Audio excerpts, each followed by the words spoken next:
Welcome back, everyone, to the Song of Waves and Wind, where I am back here at the graveyard after dealing with a couple of the ships of the song. I think there are now a total of three left now because they came in with five for the attack and we just destroyed two of them.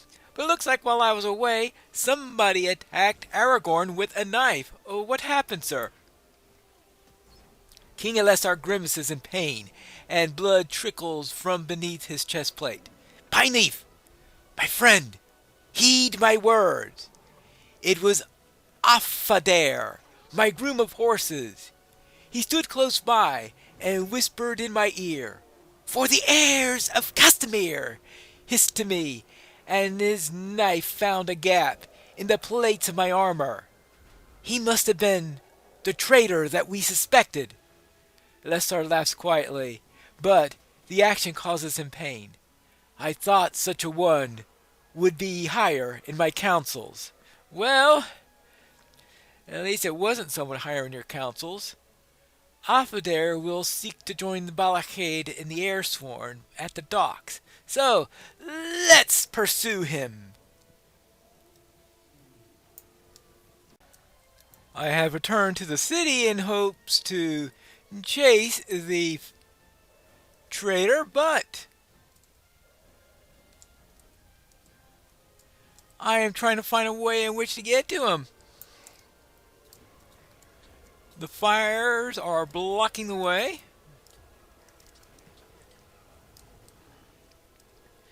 Must be a pretty thick amount of the deadly fire in here. If it's still burning blue, I would think it will set the cart on fire and... Ah, here it is. Yeah, it will set the cart afire, and that will become the main fuel. And as soon as that becomes the main fuel, well, you can see what happens. It turns reddish orange, like most fires we see. The Narjek is probably the only thing hot enough in order to generate a blue fire in this area. Oopsie daisy. Rude!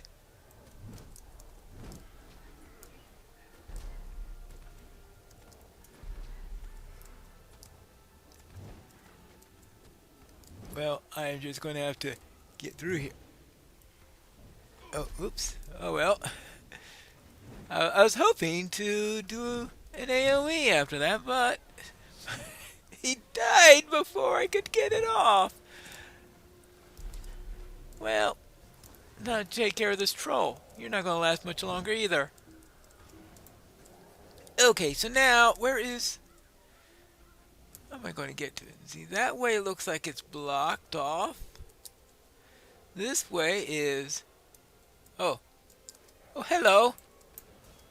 Hey, could you please direct me to a trader? A Lord of Horse or whatever his Affadair's title was? Groom, the royal groom, maybe? There we go. Now, let's see if I could find what we got. The groom of horses, the... Ah! I've encountered Tatata by the docks. By the way, have you seen... like, how's she gonna know what Affadair looks like? We must end this now. You asked Tatata if she has seen Affadair, the man that was pursuing to the docks. He's just ahead, she responded, but he is no one. We must put an end to his masters. Ha ha. Okay, yes, that may be a good idea. I will do that. Nakasi and Balakad must die, not for the safety of Gondor, but for that of Umbar and her people. Of course. Are you ready to see this done? Oh, yes, I am. Let us go, right? The end comes. She is very succinct in her words. The Airsworn ship moored alongside the dock here is called Falzeneg, the last heir. You must see that the name comes true, and put an end to he who rallies the heir sworn.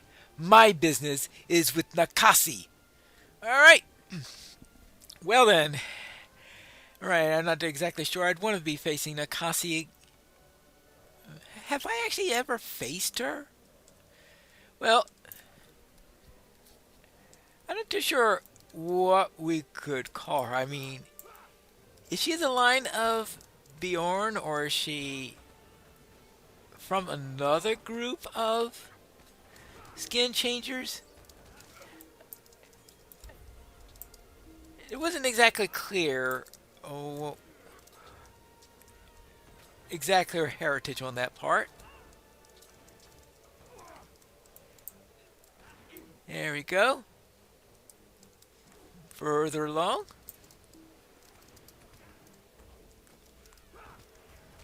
Okay. And you. She was a Bjorning, then she must have been a bit too wild for them. And being too wild for the Bjornings, that's saying a lot. There we go. Alright, so... Oh, look who's here! He's not exactly in the best of moods. Balakad, I have slain the King of Gondor. You must protect me. Uh-huh. Is this true?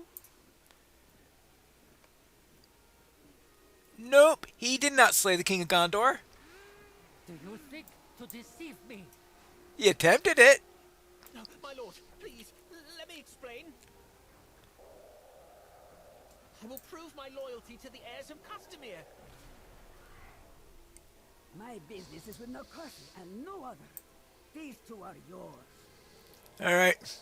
Please, let me explain. Let you explain. You're gonna fight to me to prove your loyalty, and then you want to talk first. Yes. Always have I been loyal to the heirs of Castamere Pineleaf. I gave them whatever tidings I could of Elessar's plans, and the woman Eorlith proved a font of information. Yeah, she does talk a bit too much.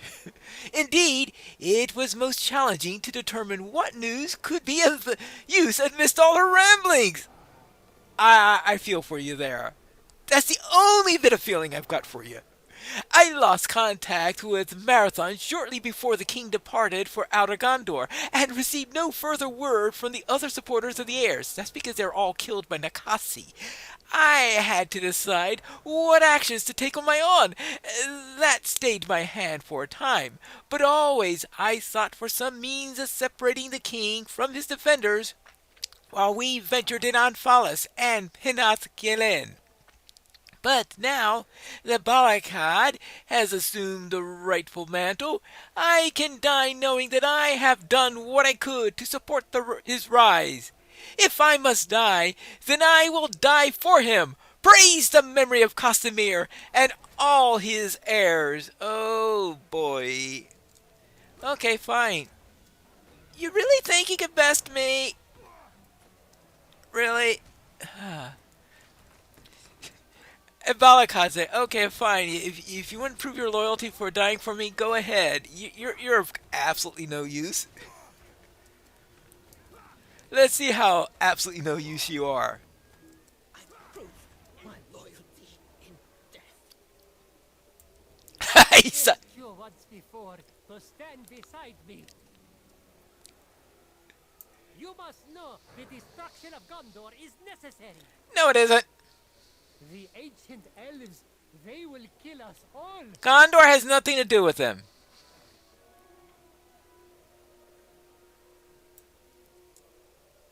Your time has come, Balakad.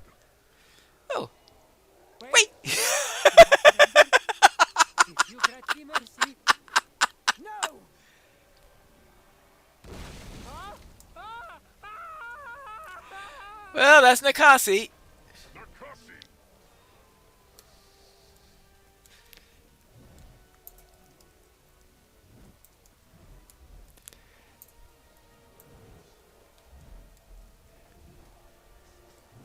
I sailed to this place, I knew I would never leave it.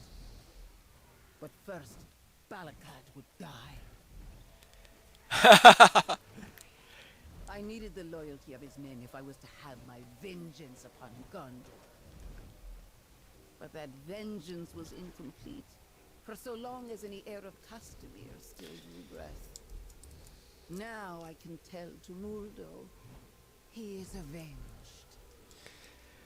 Aha. Well, okay. She did understood that the heirs of Castamir were ultimately complicit in her husband's death. You cannot defeat me, Pineleaf. Not even with Rothog and Tathata by your side. My victory is already complete, for I have avenged Tumuldo and satisfied my quest. Gondor burns, as I knew it must. My enemies, all of my enemies, have suffered for the hurts that they caused me. Now I am beyond all hurt. You have already lost, no matter the outcome of this battle. Well, fine, she seeks death. Let us grant it to her. Oh, we'll just have to do that. Of course, she carries caltrops also. I mean, why should I be surprised? Nice that Tatata is a good tank.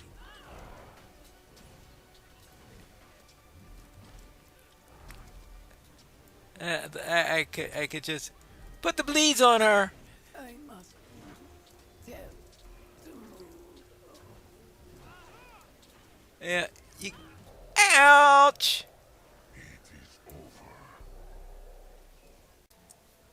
Why couldn't she just concentrate on destroying the heirs without bringing Gondor into the picture?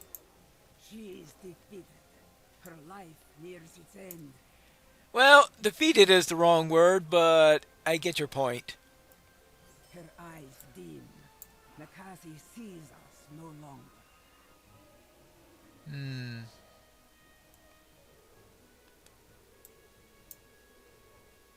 If you have anything to say to Nakasi, say it now.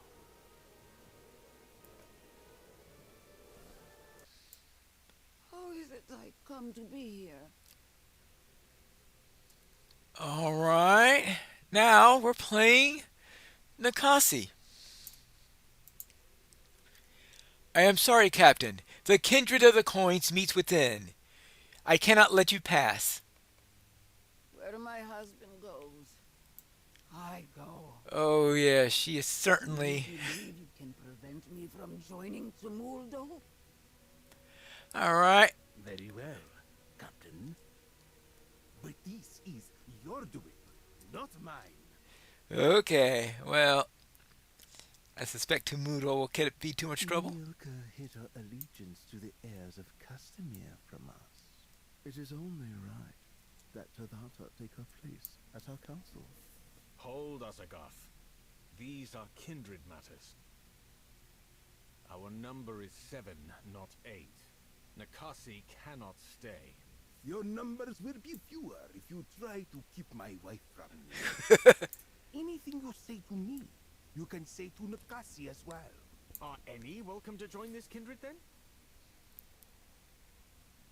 It would appear so. We already had a Gondorian on this council. Say so once more, Tumuldo, and I will take your other hand. Calm yourselves, my friends. Remember why this kindred was formed. The kindred of the coins was formed to free Umbar from its masters. We possessed our differences, but always we held to that mission.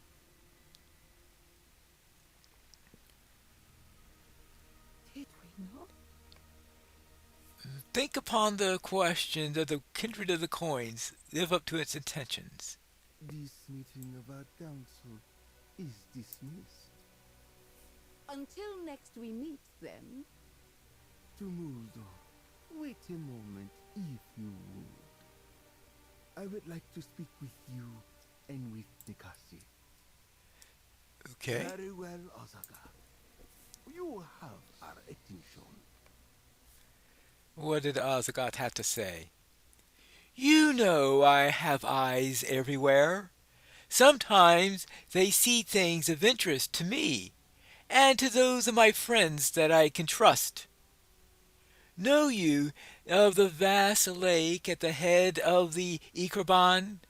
I thought not, for it appears on few maps, and none in Umbar. Any who stray too near this lake, Sug Nidar, the Fear Water, are slain before they can report of its existence. What deserves such secrecy? I have learned the answer, my friends, and I ask that you hear me out complete before you disregard my words. Decades ago, following the destruction of Umbar and the burning of its fleet by the hands of the hated Thorongil, the Dark Lord of Mordor commanded the creation of a new fleet to replace the one that was lost. I wonder if they knew that Aragorn was Thorongil, and maybe that's what fuels her hatred. Yes. Barkush ordered the creation of this new armada in Sug-Nidar, far from the prying eyes of Dunedain and Gondorian spies. The Song of Waves and Wind it was named by its builders, and its number it would far exceed even the most grand of the corsair fleets of history. The work continued for many years, but the reasons unknown to me, Barkush began the war without waiting for the song to be ready. Only now does it near its completion. Let me forestall your objections, my friends. This kindred exists to oppose the Church of Barkush, and allies with none who worship the Dark Lord, though he be gone. But the Song of Waves and Wind is not itself evil. It is a tool, a weapon to be used. And just remember, just because Barkush set it down does not mean others might not pick it up and use it for their own defenses, and for that their own aims. The fleet could be a gift to Umbar, and to those who must now lead us into dangerous days. All right. Who else knows about this fleet? I know about a dwarf who knows about it. Only those I can trust. Harmelak believes it will not be finished in time. And Kortek thinks it will not be enough. Which is What why do he you hesitated. believe, my friends? Can it be that Gondor will choose peace? It may not be necessary to release the song. Perhaps not.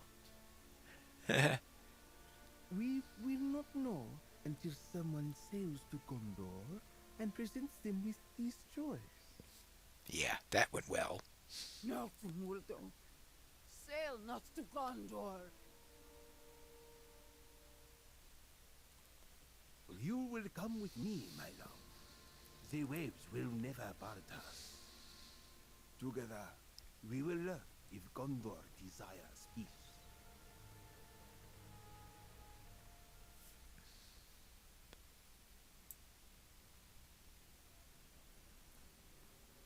What Where- is happening? Tumuldo, where have you gone? Away. Away. Oh? Who's coming? Tumuldo! It is time to go, Nakasi. To go. Can we not remain here together? I have missed you so. Every ship must leave the shore someday. Ours must now depart, my love. There was something I wanted to tell you. But now I cannot remember what it was.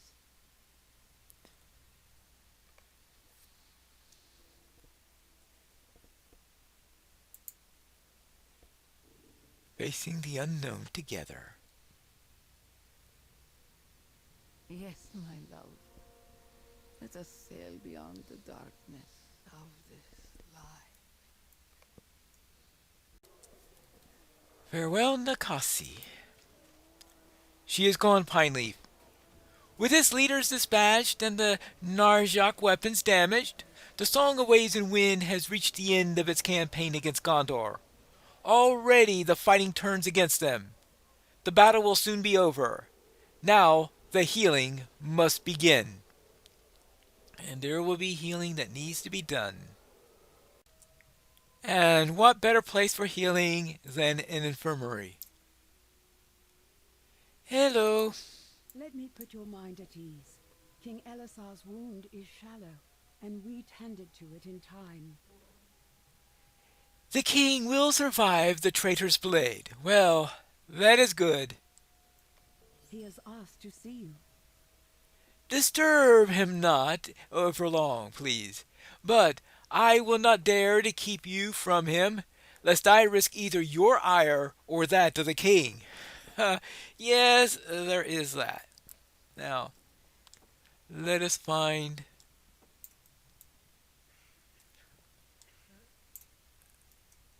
Jax. Okay. I presume the king will be at a nice bed.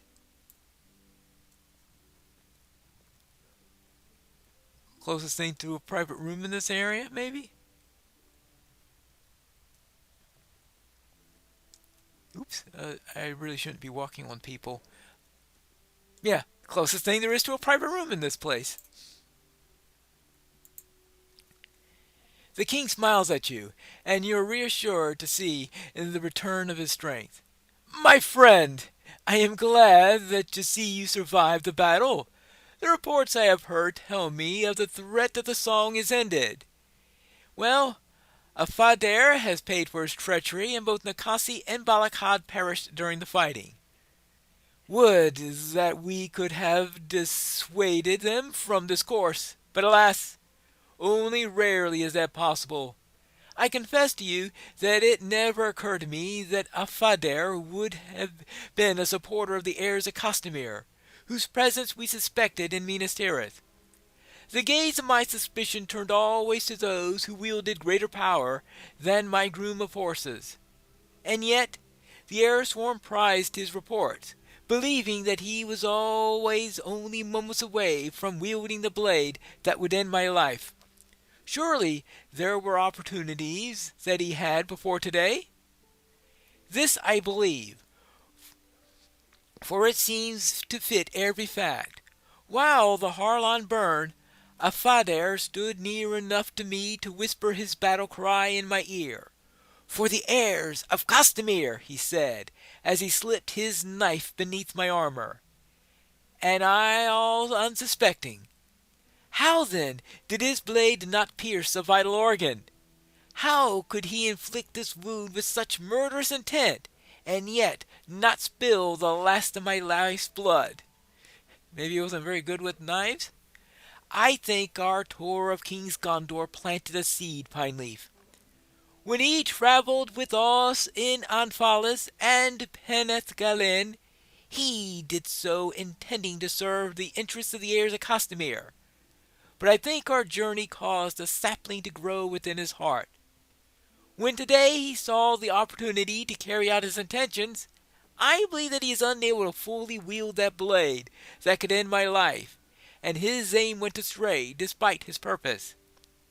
None can say if it was truly so, but that is my belief.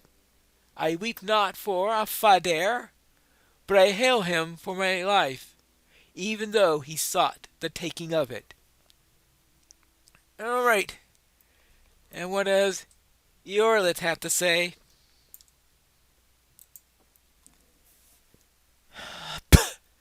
The queen asked me to attend her as she came to Harlan. Is it true that Afadir thought to attack the king? Oh me, oh my! Yes, the groom did attempt to kill the king, but was unsuccessful in the attempt. I always suspected that he was a villain, Pineleaf. Did I not tell you as we journeyed to Outer Gondor that he was up to no good? Let none say that Eoreth failed to see things as they are. Ha ha ha. Well, she never changes. Well, what do you say, Your Highness? I am once again in your debt, dear Pineleaf. My husband is ever eager to charge near and far in support of his people. Perhaps this bed will keep him from embarking upon a foolish errand for a time. A short time only, I suspect. I am told that his wound is shallow, and it will take one of more severity to keep him from tending to his needs of his people. But today he will rest, and for that I am grateful. All right. You heard that? You could tell the king will not long remain abed. Already he desires to get up and move around, despite the instructions of his healers. You advise that he lie still and not aggravate the injury, and he shakes his head with amusement. The battle has ended, but there is something that I need you to do, Pineleaf. Nakasi's attack on Gondor must reshape the kindred of the coins, for it is my understanding that some of that body supported her in this and others did not. Belundor died in our defense, but Hrothgar and Tathata also fought on our behalf, and they survived. What befell those who remained behind in Umbar?